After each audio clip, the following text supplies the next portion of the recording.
Hello? Hello? Hello?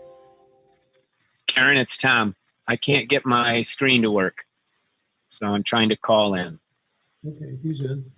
You're in. Am I in, Jerry? Okay, thank you. I'm sorry. Did we already do a pledge? I'm trying to get it to open and it keeps kicking me out. Why is this kicking me out? You're all right. This is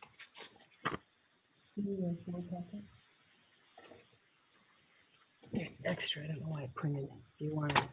Okay, 6:59, 6:01. You ready? Is Carol Factall on? Yes. Okay. I'm here. Alrighty, I think everybody's here. I think we're gonna get a move on here. Okay. So, here, I'll call the meeting to order and then we'll do the pledge, right?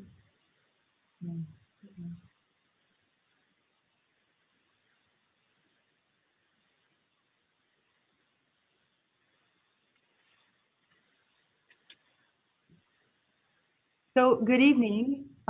Thanks for joining us again on our Zoom electronic meeting. And the number one item on the agenda is the Zoom meeting notice. Can everyone hear me okay? So part of the electronic meeting guidelines is that when we do a vote, we have to do a roll call vote. And if you want to be called on, raise your hand so that I can acknowledge you and you can have the floor to speak. Other than that, I think we'll call the meeting to order. It's a couple minutes after 6 p.m. and we're going to stand for the Pledge of Allegiance. Please stand. I pledge allegiance to the States of America and to the republic for which it stands, one nation under God, Indivisible, with liberty and justice for all. Thank you. Oops, can everybody mute their microphones until you want to speak? Thank you. So, Madam Clerk, roll call, please. Mrs. Burt, Present. Mrs. Factall, Present.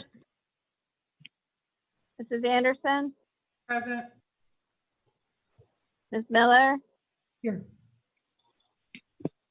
Mrs. Funk, yes. Mr. Klee, Present. Mr. Castle, I am present. I'm present. I want to tell my fellow board members and the audience that I do have to leave at 7 o'clock if the meeting, even if the meeting isn't over by then, but hopefully it will be. But I'm just giving you notice that I do have to leave at 7 o'clock. Thank you. So, are there any additions or deletions to this evening's agenda? yes, there's one addition, action item C, Deputy Controller appointment. Thank you. Are there any corrections to the minutes of the special meeting, July 6th, 2020?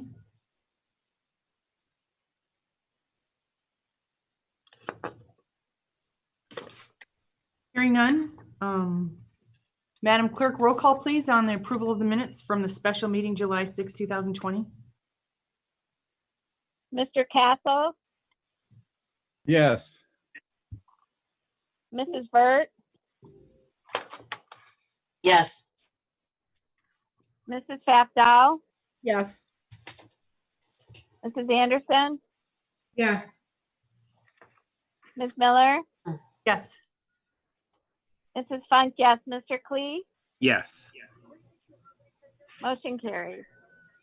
So we're going to go on to approve the minutes from the regular meeting from July 6th, 2020. All those in favor, or no? They were all together. Oh, okay. So They're all together. the agenda just said special, so I thought we might have to do it separately. We're fine. Okay. So number 7 is the 2019 audit report. And we have a few people from Plant Moran. Christopher, do you want to introduce? And on my end, I know that you can't see our controller, Beth Takis. She's sitting to my left with a mask on. And to my right is our assistant controller, Kevin McIntyre, who's sitting there with a mask on. And they're going to be listening in. But Christopher, if you'll introduce the rest of your team, and you have the floor. Yeah, sure.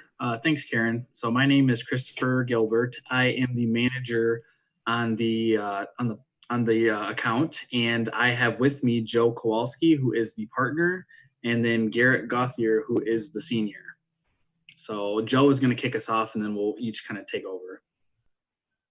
Thank you, Christopher. Thank you, Supervisor Miller. Just allow me to first thank you for the opportunity to be here today to present electronically and remotely. And in that spirit, I really would like to thank the team for the opportunity to conduct the audit remotely this year. That's never an easy transition to make, but you know, a lot of thanks goes to Beth and Kevin and Supervisor Miller and Clerk Funk and Treasurer Anderson for assisting us throughout the audit process. I'd like to assure the trustees and members of the public that in spite of the fact that we were conducting our procedures remotely, we were able to conduct our traditional audit procedures and verification of the books and records, and we were able to receive everything that we asked for and reach a conclusion. And so we're here today to talk about the results of that audit. Would also like to commend the staff because in spite of everything going on, they did implement two new accounting standards this year, and they did that successfully. And either Christopher or Garrett will give you a little bit of details about that. We have several deliverables as a result of the audit. There's an end of audit letter addressed to the Board of Trustees, and Christopher or Garrett will go over that with you. We have our graphs where we'll talk about some of the financial information. And then, of course, there's the financial statements, which contain our opinion letter. And you might think of that as the focal point of the audit. It's the reason we do the audit is to reach that opinion. And we were able to reach an unmodified opinion, also known as a clean opinion. And it's the highest level of assurance that you can receive on your financial statement. So something to be proud of, and congratulations on that. And so I will turn it over to, is it Garrett or Chris going next? It'll be Garrett. Okay, Garrett, if you could introduce yourself for the record and proceed with your discussion on the graphs. Yeah, thanks, Joe. And hello, everyone. As Chris stated, I was the senior staff on the engagement. And so I'm going to kind of kick us off here. Before that, I'm going to share my screen and share those graphs with everyone. So one moment.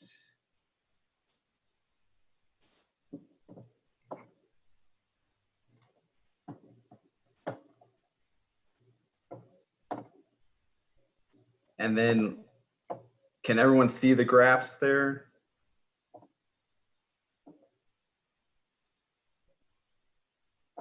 It's good, Garrett. Perfect. All right, so to start off, we're kind of going to do a high-level overview of the general fund. So on this first slide, we're going to look at the general fund revenue.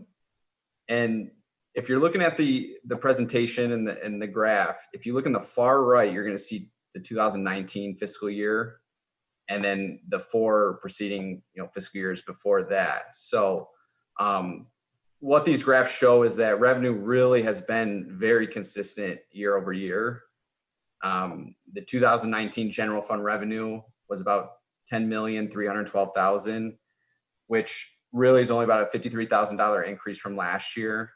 But like I said, it's revenue is very consistent, year over year. And now if you look below the graph, you'll kind of see the breakout and the sources of revenue here. And what I want to point out is the three largest revenue sources that the general fund has. And that would be at the very bottom here. So we have property taxes, state shared revenue, and special assessments. So on this next slide, what this is essentially the 2019 information from the previous slide. So it's the 2019 general fund revenue. And what this pie chart does is it kind of breaks out, what portion relates to each source. So typically, most people think that property taxes make up the majority of the general fund revenue. But as we can see here, property taxes make up only about 37%. And that's followed by the state share revenue, which makes up 30%. And then special assessments that make up 15%. And then you also have these other miscellaneous sources that make up the remaining portion. So overall, like I said, revenue very consistent year over year. Next, we're going to take a look at the general fund expenditures. So here again, you'll see 2019 in the far right column, and total expenditures for the year were $10,740,000. And expenditures have seen a slight increase, over prior year and year over year. Now, again, if you want to look at the bottom below the graph, you'll kind of see the sources of the expenditures. And really what makes up the majority of those expenditures in the general fund are public safety and the general government. So you'll see about $5,997,000 related to public safety and $3,024,000 related to general government. And again, we brought a pie chart just kind of, further showing the breakout of those expenses. And as you can see, the majority of the general fund expenditures are related to public safety. So about 56% there. Now, the next slide shows the general fund balance. And how we have it set up here is for the past 4 years, with 2019 again being in the far right. We have revenues, total revenues on the far left, expenditures next to that, and then you have your unassigned and total fund balance. So as you can see, that as the revenues have remained consistent year over year, expenditures have seen a slight increase. And this slight increase of expenditures over revenues has caused the total fund balance to see a slight decrease year over year.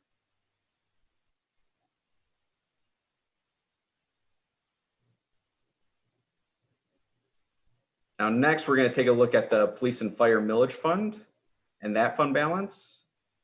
So as you can see, again, 2019, the far right, and then we have annual revenue, annual expenditures, and then the fund balance. And what we see is for the police and fire millage fund, expenditures did see a significant decrease. And that's mostly related to a decrease in wages, fringes, and like related legacy costs there.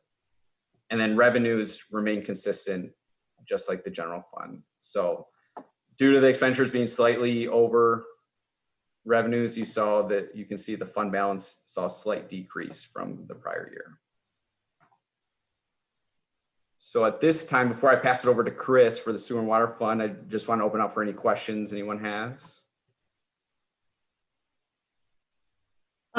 I didn't have a question. I wanted to make a statement. I was talking with our controller, Beth Takis, and can you hear me all right? Yep. I just wanted to let everybody know, as we're looking at the information from sewer and water, is that where we're at, right? Yeah, I'm here. I'll switch slides and we'll get into sewer and water fund there. Oh, I'm sorry. I saw 2 slides on here and I jumped the gun.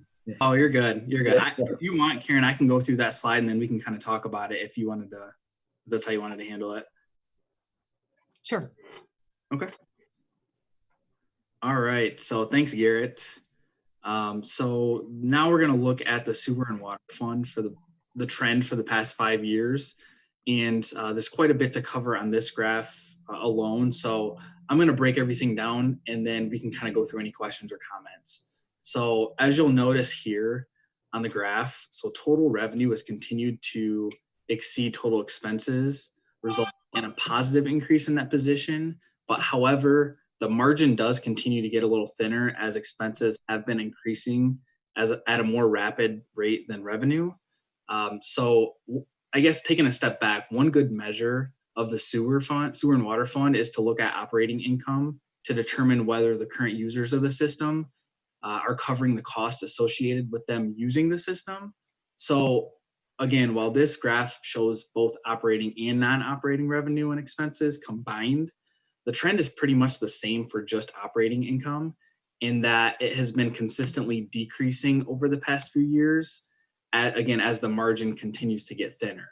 So, and then kind of taking it a step further. So while this graph doesn't show explicitly in net investment and capital assets, we did want to make a comment about that. So that's at about 1.6 million at the end of the year, at the end of 2019. So that most of the infrastructure is getting close to being fully depreciated. So with that note, with that being said, we do know that the township is looking at a capital plan and working with the Drain Commission to kind of come up with an estimate of how much it would be to repair and or replace the system and basically get it up to date. So in working through a capital plan with the Drain Commission, we're just saying the township will need to continue to look and determine how to fund these repairs and or replacements. So then, as you can see in the far right column in 2019, while about 9 million of the near 12 million of unrestricted net position relates to the balance of cash in the sewer and water fund, this balance, isn't enough to fund it. So another consideration will have to be made, and how do you adjust the rate structure to kind of pay for this over the long term? Chris, can you press F5 so we can zoom in on that one particular slide, one at a time? If you press F5. Not Christopher, Garrett. Oh, Garrett. Yeah, if you want to. Yeah, let me press 5. Oh.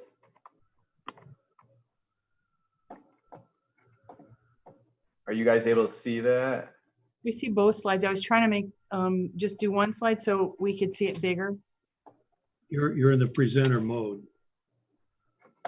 Oh, shoot. Yeah, I didn't realize it was showing both slides at the same time. I didn't mean to interrupt. Oh, you're good. You're good. So you were saying, Christopher, that we have to take a look at what we do in the future to make sure that our revenue exceeds our expenses, correct? Yeah, because as you're looking at the trend, the margin is getting thinner over time. We see a trend there over the last couple of years where the expenses are increasing at a more rapid rate than and the revenue's kind of been pretty stagnant. So on that note, as we're talking about our sewer and water fund, I asked Beth to give me some numbers. We've talked about this on several occasions. The last time the township voted to increase sewer rates was in 2009. They haven't increased since then. The county has increased their portion, but the township has not increased their their sewer rates since 2009. And we haven't increased water rates since 2011. So that's a direct reflection of what we're looking at. We have not increased rates, the county has. And I also talked to Beth about our the percentage of that we keep out of every dollar in, let's see, for the water, every dollar we take in for water, we keep 8%, and the county gets 92% of all that we take in for water. And for sewer, the dollars that we take in for sewer, we keep 33%, and the county gets 67%. That's for quarterly users. It's different for the monthly users. For those commercial accounts that we bill monthly, we keep 6% of everything we take in for water, and the county gets 94%. And then for the sewer, we keep 17%, and the county gets 83%. So as we finish with this year's construction projects, Mike Piper's supposed to be working on a study in our water department, in sewer and water department, to look at the age of the infrastructure, to see if anything needs to be improved, where we can make repairs or improvements. And also, we need to look at a rate study. I don't know what that means, but that's something that we're going to be looking at. And I wanted people to know that information as we're looking at the audit for 2018 in the sewer water department. Did you have anything you wanted to add? No. So thank you, Christopher. I know it's.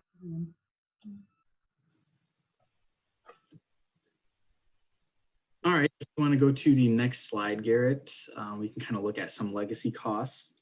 So this slide here is looking at the two pension plans that the township is invested in. So the one on the left is the clerical, non-union police officers and any firefighters hired after 1/1/2012, and that's the plan that's invested in MERS. So that plan. So for each of these plans, there's an annual required contribution that is determined by the actuary. So we have also included those amounts as well as the actual amounts that were contributed by the township in 2019. So those are the top two rows. And then looking at the bottom two rows, that's kind of where it ended up at the end of the year. So for the MERS plan on the left, the net pension liability was just about 14.4 million as of the end of 2019, or 58% funded. So this did increase a bit from last year. So it increased about 2.5 million from 2018 to 2019. However, I kind of want to put this into context because it fluctuates a little bit and it's based on at a point in time. So because of the timing of information, the way this plan is structured, it's a little different than the others because it's in MERS and it's on a year lag. So it's measured as of 12/31/18. So it's on a year lag. So if you remember back to December of 2018, there were significant decreases in the market value in the market. So basically, and then the market rebounded back in January of 2019. So because this is not on a year lag, the balance at the end of the year is kind of reflecting that market decrease a year ago, but looking back in 12/31/18. So again, it's going to fluctuate a little bit from time to time. So next year will show that where the balances were at as of 12/31/19 for this plan specifically. So basically, again, this basically shows the net pension liability balance at a specific point in time. So I just wanted to kind of clarify that. And then the plan on the right is specifically for the firefighters that were hired prior to 1/1/2012. So this plan is definitely smaller. Obviously, the net pension liability was at just over 2.5 million at the end of the year, and it was funded at just above 75%. So this one there is no lag in the timing of when it's valued. So it's just difference in the plans. And then if we want to go to the next slide really quick, we can cover Opeb. So the Opeb plan, the liability at the end of the year for the Opeb plan was at 20.5 million for the year ended 12/31/19. So this resulted in a 5.4 million decrease in liability, actually, which was mostly related to a few assumption changes and working with the plan and the actuary. So as a result, the plan went from just under 1% funded to 2.2% funded. So the township is continuing to take steps to reduce this liability and to continue to fund it. And just will need to continue to keep this in mind as they assess their long-term capital and legacy cost needs. And we don't have a slide for this, but as Joe kind of mentioned, there was 2 accounting pronouncements adopted during the year. So one was GASB 87, which just added a little bit of disclosures to the debt footnote. And then GASB 84, which was a little more of a heavy haul. That basically redefined what a fiduciary activity was. So it required significant changes in the accounting structure. So we definitely worked with Beth and Kevin and the team in implementing that standard. The township successfully implemented that, even though, even with going through the pandemic completely remotely. So that added a few pages to the financial statements, a few more statements that you'll notice, but there was a lot of work behind the scenes to get the accounting records, in compliance. So, but it was all done successfully. And again, I just want to echo Joe's sentiment of everybody who at the township helped us get through this audit. And obviously you can imagine some of the difficulties with doing it 100% remotely, but everybody was able to get us the information timely. And there was no issues as far as that goes. So we really appreciate all of the help. Are there any questions over anything that we've covered so far?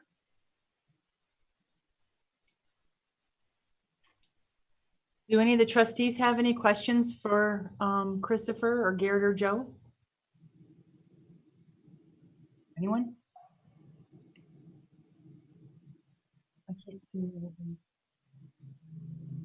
No questions?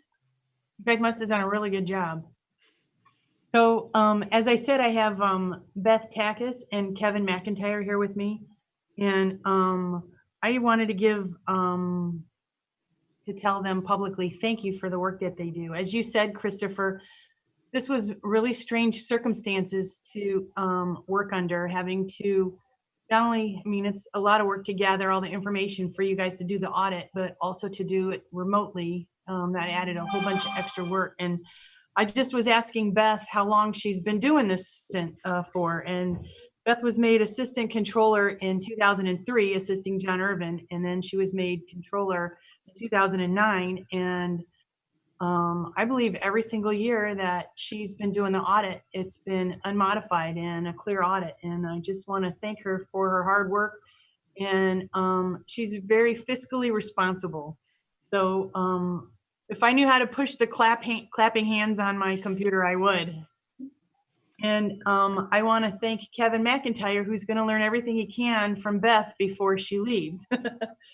Anyhow, thank you to them. And thank you to Christopher Gilbert and Garrett Gauthier and Joe Kowalski. Did I say your last name right? Kowalski?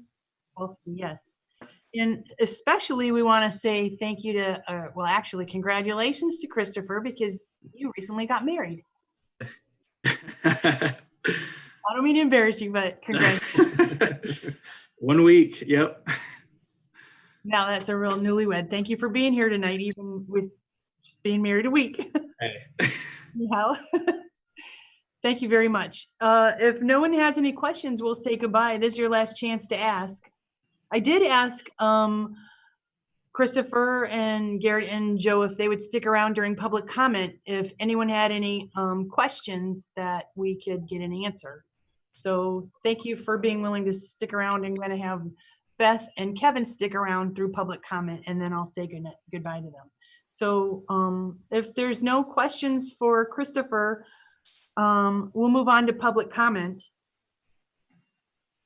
If anyone has anything to say in public comment?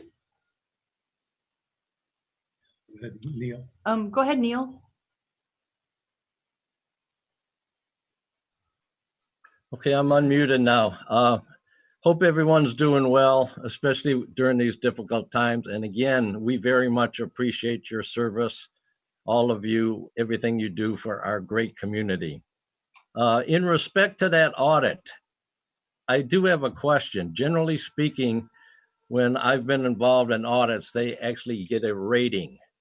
And if you were to rate this, what would the rating be for this township audit? The one thing that we never want to have in an audit is come up with surprises, things that we weren't aware of. And I think based on this presentation and the discussions that I've witnessed and been involved in, that there were no surprises. We realize there's some things we need to shore up and work on, but the good news is I don't think we were caught unknowing with any control weaknesses.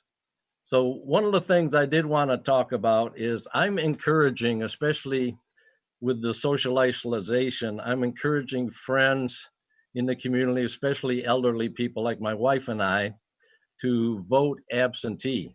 And I'm especially saying in November, you don't want to stand in long lines in an election.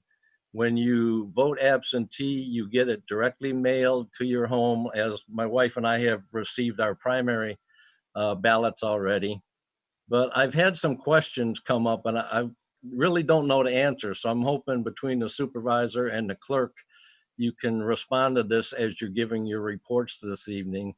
But once the ballots are returned, either in a drop box or mail, what is the control, the segregation of duties? How are those handled and secured? And when are they? Because I know you're just being inundated with absentee ballots this year.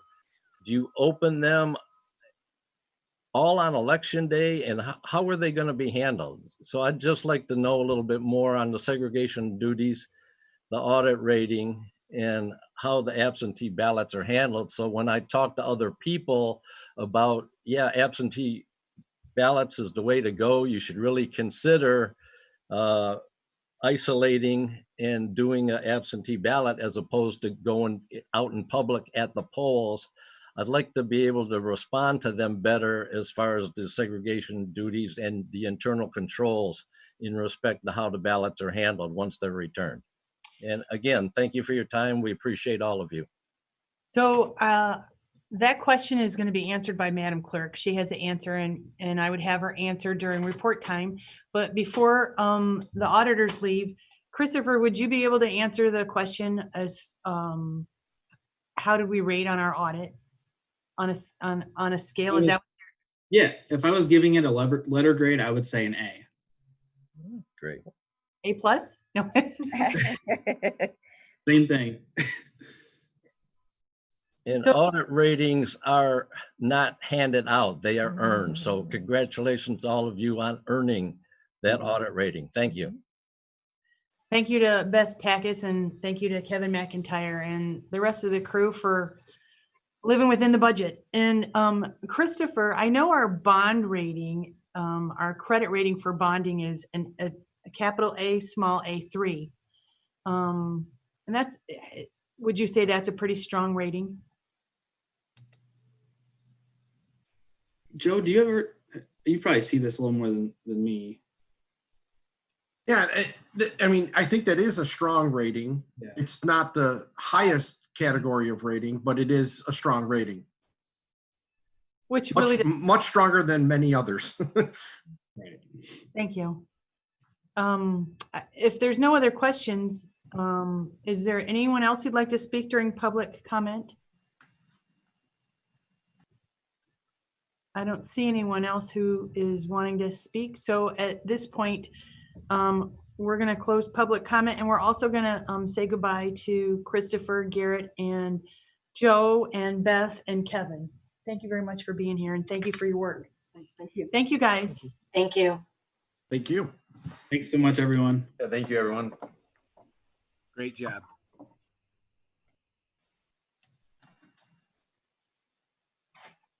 So we'll move on to reports. I wanted to let everyone know that just last Thursday, I got the response from the second Myosha complaint. And I wanted to let all the trustees know that I have forwarded to them the first complaint that I received from Myosha with our response and their response. And it's brief, so I'm just going to read it because I think it was a good response. Richard Sutherland, the safety officer at Myosha, there's apparently 2 divisions. And this is what he writes. We have reviewed your response dated June 17th, 2020. Letter to the Township of Flint regarding alleged hazardous working conditions. Your response has been determined to be satisfactory. This complaint is considered closed. The township, let's see, our June 17th, 2020 letter to the Township of Flint and your response may be, had to post the complaint, our response, and then this letter was posted for, and right after that, but it didn't have to be posted once we received the answer from the Department of Labor and Economic Opportunity. It's called Leo, I guess. It used to be called Laura, I think. Or, yeah, well, it was changed with the new governor. So last Thursday, I received, we had a second letter of complaint. And like I said, I forwarded that to you. I forwarded our response from the township, and I spoke with Jason Reichschneider last week. Let's see, what department is he in? Well, he's from Leo also, but he's on the other side of the department. Anyhow, Jeff said that when he's looking at a complaint, they look to see what the standards are set in the executive order, and we are meeting the standards required by executive order, and they've closed the case. They're satisfied with what we're doing. He said, we have a good program here, and there was nothing else. That the first complaint was on the phone and online. We went back and forth by email. The second complaint, Jeff Reifschneider, is that his name? Jason Reifschneider came to the township unannounced, and we did a walkthrough. He interviewed 3 people, and then I had to give a response. And he said that since he came to the township and did an on-site investigation, I won't receive his formal response. It'll come to the township by certified mail in 4 to 6 weeks, but that we're doing a good job. So I just want to let the Board of Trustees know that that was the response. And as soon as I receive that response in the mail, I will also forward that to let everyone know that the efforts that we're making to make this a safe working environment for our employees, we're meeting the required standards that the governor set in her executive order, and it also meets the CDC guidelines. So I know there's been a chatter here and there about if we're doing a good job or not, but apparently we are doing a very good job. So that's all I have in my report. And Madam Clerk, do you have a report this evening? And if you want to answer Neil Seward's question, that'd be great too. Yep, I have a quick report.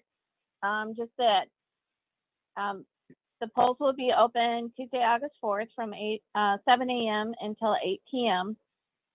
We're going forward with in-person voting. That's what the state directive has been. We will be taking social distancing measures as well as keeping our election inspectors safe. As far as the control over absentee ballots, we get them returned. We check them into our system. They are then kept under lock and key. Normally they are locked away in cans. We have already filled up the cans. So they are kept under lock and key in a file room that's only accessible to authorized election personnel. We balance the numbers daily so that we know how many ballots that we have versus how many we've received in.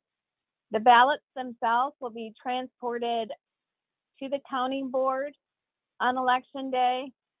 And again, the counting boards count the number of ballots against the report that they are given so that they know how many we received in versus how many we've given them. And they are not opened until election day. That's the law. We don't open anything up prior to then. And they are processed in bundles of 25. And it's about a day-long process to do them. We don't know how long it's going to take this time, but we accept ballots up until 8 p.m. On election day, and those will be delivered to the counting boards. Also, we have to check in ballots within 24 hours of receiving them. So voters can go to the Michigan Voter Information Center and they can actually track their ballot themselves. So I hope that that answers Mr. Seward's question.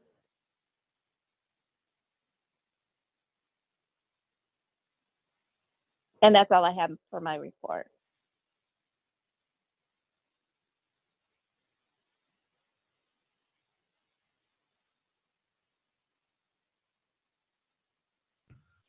That answers your question, Mr. Seward? You give a thumbs up? Okay. Okay. Kathy, that does answer his question. Let's see. And you've concluded your report, Madam Clerk? Yes. Madam Treasurer, do you have a report for us this evening? I do. My report is actually the one that's coming under number 10, the Treasurer's second quarterly report, so I can give that now. Sure. You have a copy of the investment report in your packet, so I won't run through all of the numbers. You will notice that the road debt service has been satisfied, and so that account was closed at Chase Bank on June 25th. We did open a new account for public safety. We're going to move funds from Chemical Bank to Chase Bank, the public safety funds, because of ease of being able to utilize the funds. And so we're going to open that new account, and the other will be closed out of Chemical once all of those funds have been transferred. And Beth said that's a process that we'll be moving those funds over from one bank to the other. But other than that, everything pretty much is there. All of the changes are in yellow. Again, I won't run through all the numbers, but I will take any questions if anybody has any at this time. I'm not seeing that anybody has any questions at this point in time. No? No questions for Madam Treasurer on the quarterly report? Alrighty, I guess they're satisfied with your answer. Thank you. So if there's no questions, I would ask that the report be recorded into the minutes for review by the auditors. Alrighty, and we'll move on to trustee reports, please.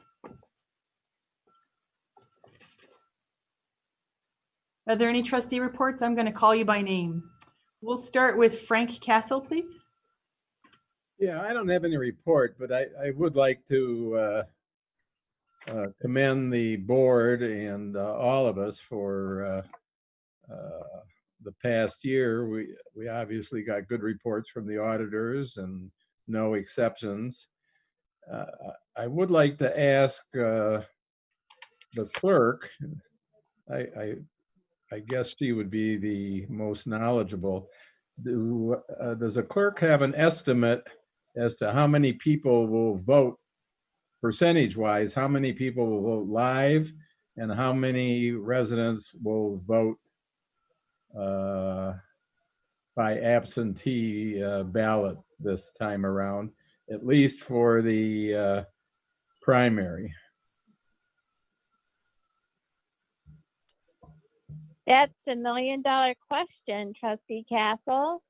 Do you have a $1 million answer? No, I don't. All I know is right now we have 6,200 ballots out. We received back about a quarter of those already. In August of 2016, in total, we had 4,422 voters. And approximately 1,600 of those voters were by absentee. So your guess is as good as mine. I have no idea. I think that there are going to be some of the diehards that want to go to the polls that are a little leery of the absentee process, even though they shouldn't be. And other people who just like to go to the polls because it's kind of, it's exciting. It's the foundation of democracy. So I have no idea. This is all uncharted territory for clerk. Kathy, can you repeat the number of people who voted? You quoted a number, and what year was it? August 2016, 4,422 people voted in total. And of that, 1,600 and some change voted by absentee. That was before no reason absentee went into effect, however. That was just off our permanent absentee list. And do you have an idea of how many registered voters we have? 23,000. 23,000? Yeah. So that's a 4422 is a low turnout, don't you think? That's pretty normal for a primary. This time it's up. So it's up partially because we increased our permanent absentee list with our mailing last year when we invited everyone to take part of on the permanent absentee list. And then there was the mass mailing by the Secretary of State. So we are a little ahead of the state average. As far as ballots, we're about 360% increase in the number of absentees. Madam Clerk, do you know how many people voted in the March 2020 election? I don't have the number in front of me. I know we had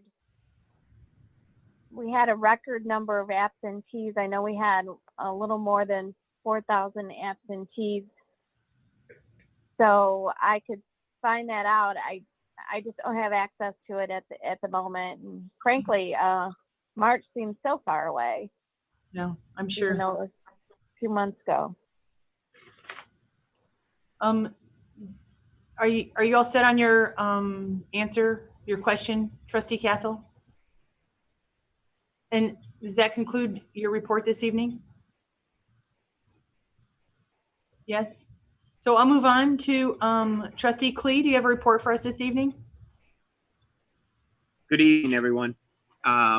Just reiterate what Frank stated, but most of all, I want to thank everyone for their continued efforts of trying to stay safe, wear our masks, and protect each other, family, elderly, friends, and family as we do. And also, I want to thank our first responders, as always, the two chiefs there. They reiterate it to our folks and to our clerical and administrative staff for being where they are every day. And that'll be it for me. Thank you. Thank you, Trustee Klee. Trustee Vert, do you have a report for us this evening? Yes, can you hear me? Yes. I just wanted to let you know that the New Creation Church on Saturday had 12 volunteers. We went and cleaned up the trail from the police department to Dom's. The first part looked pretty good. Closer we got to Corona Road, it was a little more heavy with trash and debris, but we got it done. So it was fun. And Lucy Ham got that going, FYI. That's not the only thing you did. You were over at the senior center.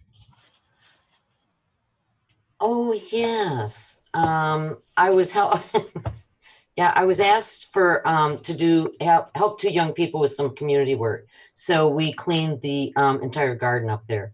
Yeah, over the weekend. Yeah, it looks really good and they worked hard. You spent 8 hours with them cleaning the garden, correct? I did. Yes. Yeah. Yeah. They didn't complain of the heat. They were really good. They did good. So signed off and they're good. I said I don't ever want to see them again. So I just, because Barb will never say this, I just want to let people know that when you come to the township and you see the beautiful gardens around the township, that's because of Barb Vert's hard work. She's she had helped the first year. I think Jim McClung helped you put the gardens in, and every year since then you've maintained them.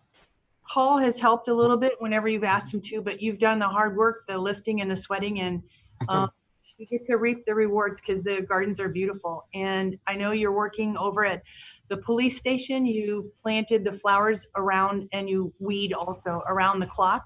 I know that there was help from a few of our police officers who they did the ramp. And I know, Barb, you're currently working on the 2 gardens that are at the end of the parking lot. So thank you for the work that you do.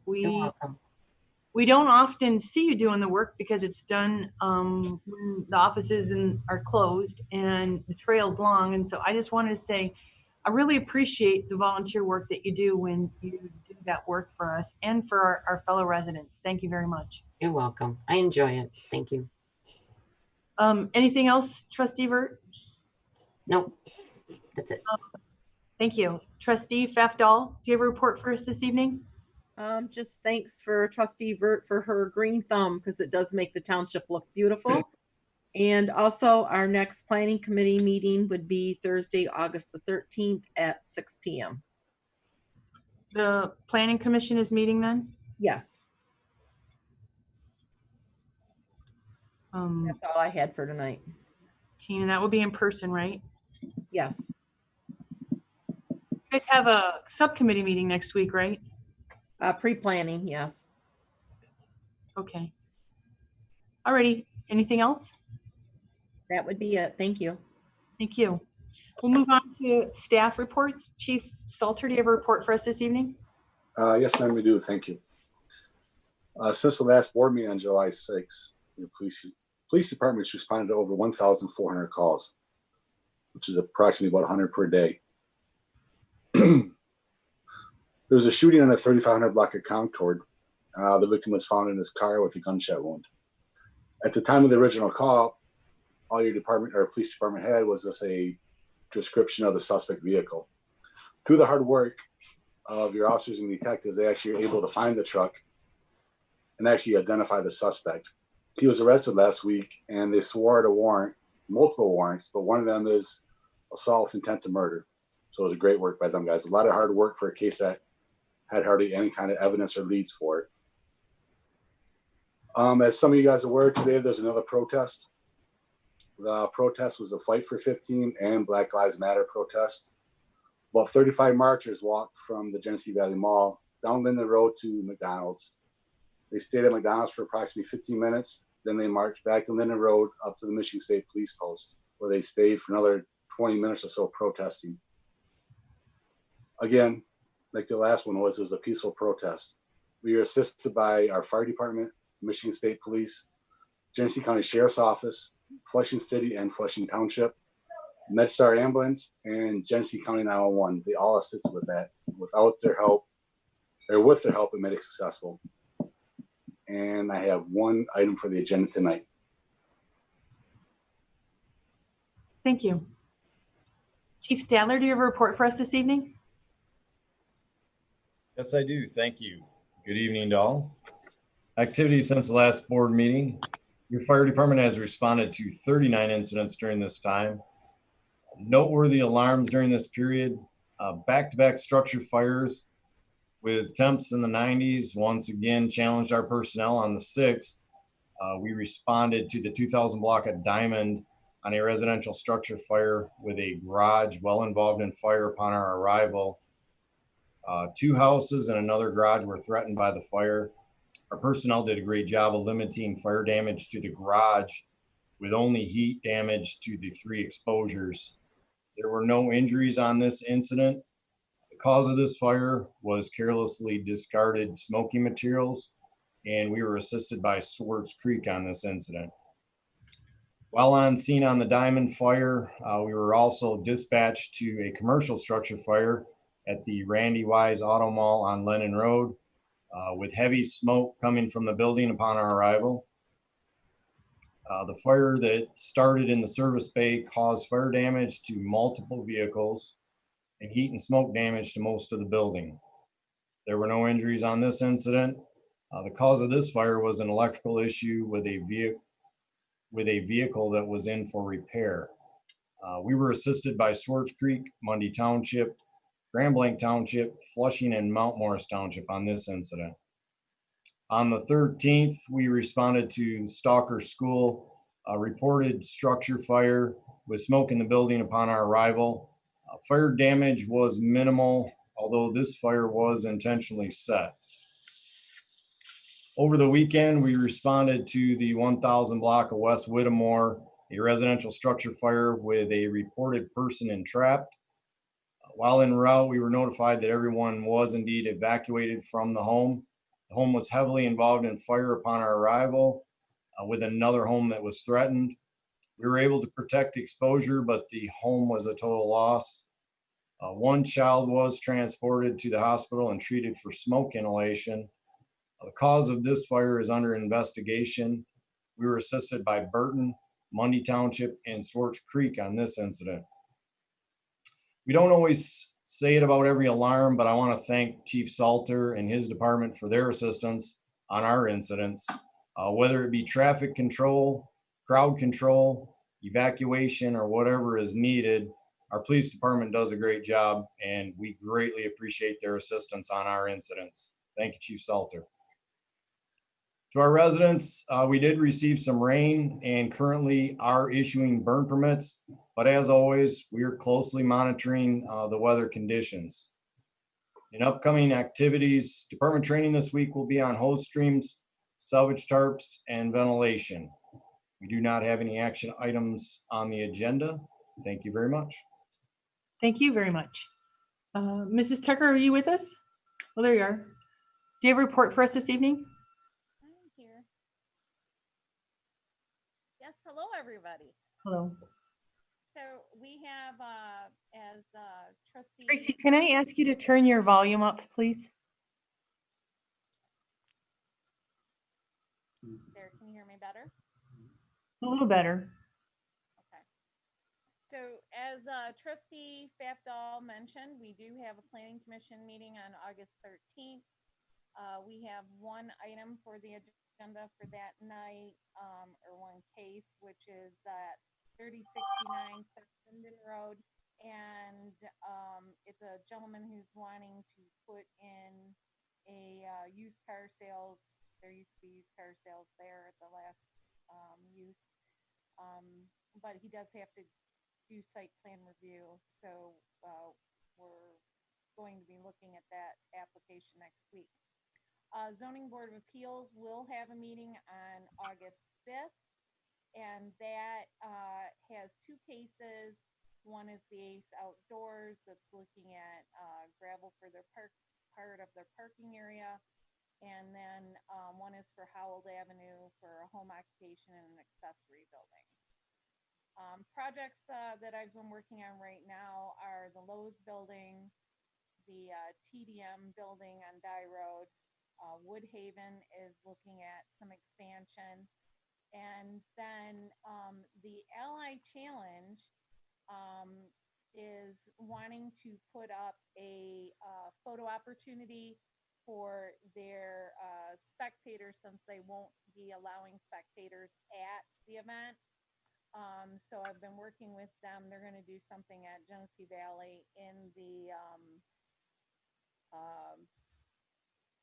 outdoor village area.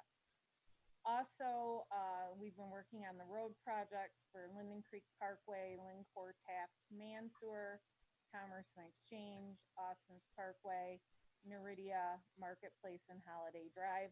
That's we've been working on those. You should have something on your next meeting for that.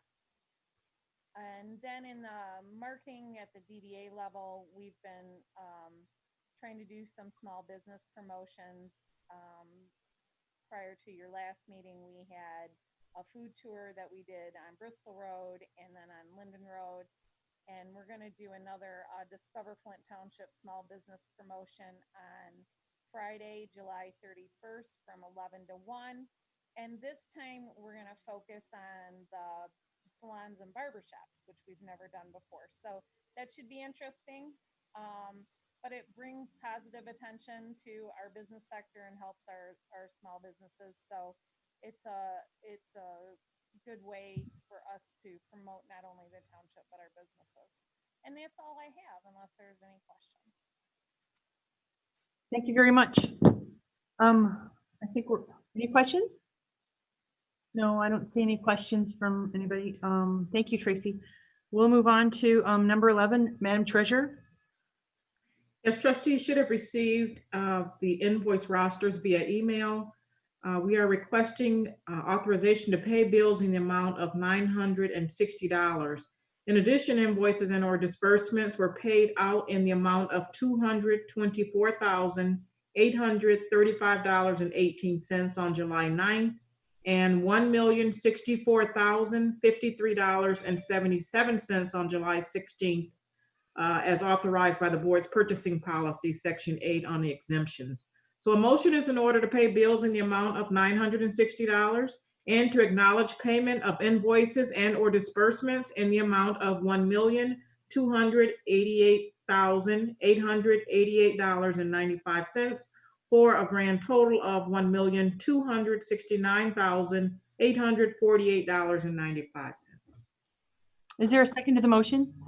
Or Are there any questions on paying the bills in the amount of $960 and the rest to disbursements, invoices and disbursements in the total amount of $1,269,848.95? No questions? Madam Clerk, please, on the motion to pay the bills. Mrs. Burt, yes. Mrs. Fafdahl, Yes. Mrs. Anderson, Yes. Ms. Miller, Yes. Mrs. Funk, yes. Mr. Klee, Yes. Mr. Castle, Yes. Also, I do have to leave the meeting as I announced at the beginning. It's been a good meeting. I will be at the next meeting in person. So have a good meeting, the rest of it, and thank you very much. 1 second, Frank. Kathy, did you get everyone's vote? Yeah, and I do have Mrs. Burt down as seconding. Is that correct? Yes. Frank, Okay, I thank just you. wanted- is Frank's gone? No, I'm still here. So depending on, the governor has extended the state of emergency through August 11th. And depending whether or not she extends the executive order in regards to Open Meetings Act, we'll let you know if we're meeting in person or on Zoom again. Thank you, Frank. Okay, well, I will be back in the township in a couple of days. Thank you. So we had the motion and it passed to pay the bills. Madam Clerk, do we have any correspondence or informational items? No, we do not. Thank you. We'll go on to new business. Action item A, Chief Salter. Yes, ma'am. And the board should receive the packet from me to recondition our police department parking lot. We had Mike Pfeiffer come from Craft Engineering to look at or inspect it. And he did recommend two different options, or he gave us two different options for the maintenance of it. As the packet said, the first option is to grind it down 2 inches and resurface it. But that would cost us $168,000, which is not in my budget right now. The second option is for both north and south lot would be to clean and seal the cracks, seal coat the lots, then replace the markings, and then also repair 2 catch basins that are in need of replacing. The total estimated cost for that is $18,222. And that price came from Green Tech Systems, who did township parking lot last year. Mike Pfeiffer contacted the company. They said they're going to use the same prices. And the bid that we used last year was a competitive bid, and it was the lowest bid available. So I recommend that the board approve it. Okay. Will someone make the motion to move forward? We would move that we accept Chief Salter's recommendation based on, I'm looking here, Green Tech Systems for a total cost of, correct me if I'm wrong, $18,222 to do both north and south parking lots. Is there, Reports. was that you, Carol? Who supported? Yes, it was. Carol Fafdahl. Are there any questions for Chief Salter? Kevin, Chief, I have just one quick one. Doing the back lot, obviously we have vehicles in that. Is the intent to just flip the vehicles or however so that it doesn't delay the guys from doing their work and or delay our officers from getting to their We'll make sure our service is not interrupted. Or we'll have to figure out some way to make sure we accomplish that, though. But I don't foresee that being a problem for us, though. Well, if it stays dry, we can use the grass. Good call. All right, that was my only concern, is being able to move some of those older vehicles. Yeah, maybe I do half the time. That'd be fine too. So we should be able to work it out, though. Shouldn't be a big issue for us. Thank you, sir. Any other questions, Chief Salter? Hearing none, Madam Clerk, roll call, please, for the motion to hire Green Tech Systems to rehabilitate the police department parking lot in the total amount of $18,222. Mrs. Fafdahl, Yes. Mrs. Anderson, Yes. Ms. Miller, Yes. Mrs. Funk, yes. Mr. Klee, Yes. Mr. Castle is gone. Mrs. Burt, Yes. motion carries. Thank you, board. Action item B is a request from the Teamsters, and I included the letter from Amy Roddy, the business representative of Teamster Local 214, and their request is to have the communication operators be included in the hazard pay stipend that was provided to the police and fire department employees. I brought the letter to the attention of our attorney, Lizzie Mills, and she said the appropriate next step would be to bring it to the board and have them vote on it as to how they wanted to proceed. So a motion would be in order to move forward if we're going to do this. either way, if the motion passes or not, we'll need a motion to move forward. We would move that we take a look at the opportunity to support the comm ops. So we have a motion to approve the hazard pay for the comm ops. Is there a second to the motion? Second. Okay, now, is there any discussion? Anybody have anything they wanted to say? Yes, if I may. Just an idea, just a thought. We did bring this up before when we did vote on the dollars for the both police and the fire. And one of the things that Chief Stadler did so perfectly and was that he took a look at what the on-call firefighters, their time at site, and he broke that down in accordance. Now, granted, these individuals were not in the field as our officers were, both fire and police, but they're there. They're there midnights. They're there 2 a.m. They're there 2 p.m. Maybe we could look at a way, and I mentioned it in the previous meeting, if I'm not mistaken, of going with some kind of a per diem, offer them a day. Or the other thing I was looking at was maybe let's see here, a percentage based on the hours that they were in the office as just a way to get dollars. That's my thought. So Tom, right now, the motion on the floor is to pay them the same stipend that the police receive. That's the request coming from Amy Roddy.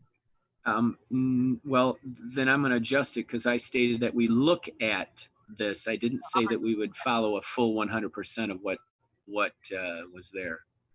Maybe I. Chief Salter, do you want to, oh, Madam Treasurer, yes? Well, I just want a clarification because I believe it was brought to Personnel Committee that some adjustments were made to kind of compensate in a way with their scheduling and those kind of things. And so this is already the hazard pay, not a lump sum, but something was done in order to kind of show the appreciation for the comm ops during that scheduling time when we all kind of went through something with the scheduling. Chief Salter, can you? Yeah, correct. During the crisis, the whole department, the comm ops who were involved in it, they received compensation, almost pay time off, where they would get paid a wage even though they weren't working at the time. And all the comm ops received a certain amount of days, depending on the schedule. So. All right. Well, if may I interrupt? If that's the case, then my original idea, then it sounds to me like that was handled, and I didn't personally. I did not realize that, or was not made aware of that. So in this case, we're looking at something that would be a double dipping, if you will. Don't take it wrong, please, folks. But I mean, if they've already been adjusted, why would we be in turn paying them something else? Right, and they were adjusted during the time of the crisis itself. Well, it's still going on, but they had different days off where they got paid to be off. So, any other questions or comments? I do. Well, I think the reason it came to us is because it was, our attorney said to bring it to us. The request was made and we had to bring it to the board, correct? Right. So the request was made a while back and Right. I was involved with Lizzie's response back to Amy Roddy, and at that point we were not we had not paid anybody hazardous pay. And then when she found out that the police and fire were paid hazardous pay stipend, then she made this request. So yeah, we need to vote on it one way or another. Well, I can say that I'm not in favor of it because we have to draw the line somewhere with giving more money or hazard pay or whatever the term is you want to use. This would just keep trickling right on down. And I guess for me, you know, you still have a job. You still have a job. And you're lucky to have a job. There's many people that do not have a job. And yeah, it was during a crisis. We're still in it. But, you know, we're plugging our way through. And I guess I was surprised to see that this request was made a while ago about having more money. And I'm just not in favor of more money. It seems like that's always what's at the top of the list, and it bothers me. I'll just say it bothers me. That's it. Thank you. Any other discussion? So do I understand this right? Did this request come before they were compensated or after? The request came to me and I sent it off to Lizzie, and Lizzie and Amy Roddy had a discussion because she represents us in labor issues. And Lizzie made it clear that nobody had been paid hazard pay at that point when she made the first request. So 2 meetings ago, we voted to pay the police and fire hazard pay. And when she found out, she made the request again and it came to me. I asked Lizzie how to handle it. She said, take it to your board. They're the ones who made the decision to pay the police and fire hazard pay. They need to vote on this, yes or no. Well, if they've already been compensated, then I would be against this. Okay. Alrighty, any other input? I'm going to step back in then and again reiterate what I said before. You know, they'd put in extra efforts, but Kevin stated that they've already been handled. So I don't know if I want to rescind my motion or just adjust my motion to say that they've been taken care of in some sort of a way or some sort of manner, that this issue becomes null and void. Right. So I agree with Barb. I agree with Carol. You know, it's been handled, and Kevin stated that. So I can rescind my motion and however you'd like it handled. There's going to be, given the information that we have, I don't think this is going to pass. So can we vote on the motion that's on the floor? Madam Clerk, roll call, please. Mrs. Anderson, No. Ms. Miller, No. Mrs. Funk, no. Mr. Klee, No. Mrs. Vert, No. Mrs. Fafdahl, No. motion fails. Lisa, did you vote? Madam Miller. I voted first, yes. I'm sorry, it was Frank who didn't vote because he's not here anymore. Okay. Okay. Madam Supervisor, if I may, I don't want to be out of line, but I apologize to everybody in this meeting that I voted no on a motion that I pushed, but getting the further information, it helped to clarify in my mind what needed to be said. So that's No. that defines why I voted no on that, on my push. You're perfectly in line, Trustee Lee, not a problem. Action item C is to appoint the deputy controller to a couple positions that the controller is on, as she's going to be retiring in less than a year, and we would like to see the assistant controller take over. And so at that, I would ask that someone would make a motion to appoint Deputy Controller Kevin McIntyre to the Fire Retirement Board and also to the Building Authority Board. Clee would make that motion for. Wait. Can I just say something? I broke this out into two different things because it's two different boards. And I know that Trustee Vert has asked in the past that we vote separately. That's so true. That's why I did this. Thank you. So. You want to make the first motion there, Trustee Clee? Yes, I move. Let me get it back opened up. Sorry, I let it close. Your letter. I would move that the deputy controller be appointed to the fire board, to the the fire retirement board, replacing Controller Beth Takis, effective immediately. Is there a second to the motion? I'll second that. I second it. Any further discussion?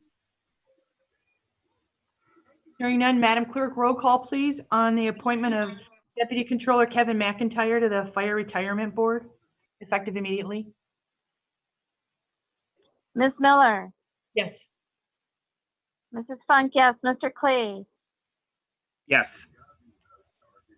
Mrs. Burt. Yes. Mrs. Fafdahl. Yes. Mrs. Anderson. Yes. Motion carries. Thank you. Would someone like to make the next motion to appoint Deputy Controller Kevin McIntyre to the Building Authority Board? I'll make the motion to appoint Deputy Controller Kevin McIntyre to the Building Authority Board, replacing Comptroller Beth Takacs effective immediately. Is there a second? Thank you. Any further discussion? Who supported it, please? Barb. Trustee Burt. Okay. Hearing no further discussion, Madam Clerk, roll call, please. Mrs. Funk, yes. Mr. Klee, Yes. Mrs. Burt, Yes. Mrs. Fafdahl, Yes. Mrs. Anderson, Yes. Ms. Miller, Yes. motion carries. Thank you. So item 15 on our agenda is to adjourn, but oh, I'm sorry, it's 14. Are there any announcements, Madam Clerk? Next board meeting will be held August 17th at 6 p.m. And so, as I said, depending on what the governor, her executive order tells us, we may or may not be doing another Zoom meeting, and we will let people know and continue to do what we've been doing. If there, you'll find out either way. It'll be sent out with the agenda the week before the meeting, and we may or may not see you in person at our next meeting. So, as Madam Clerk said, that the next meeting is August 17th. So we will not be having our usual first Monday meeting because of the election. Our next scheduled meeting will be the third Monday of August, and we will let you know how we do that. Other than that, if there's no further business and without objection, we'll call this meeting adjourned. Thank you.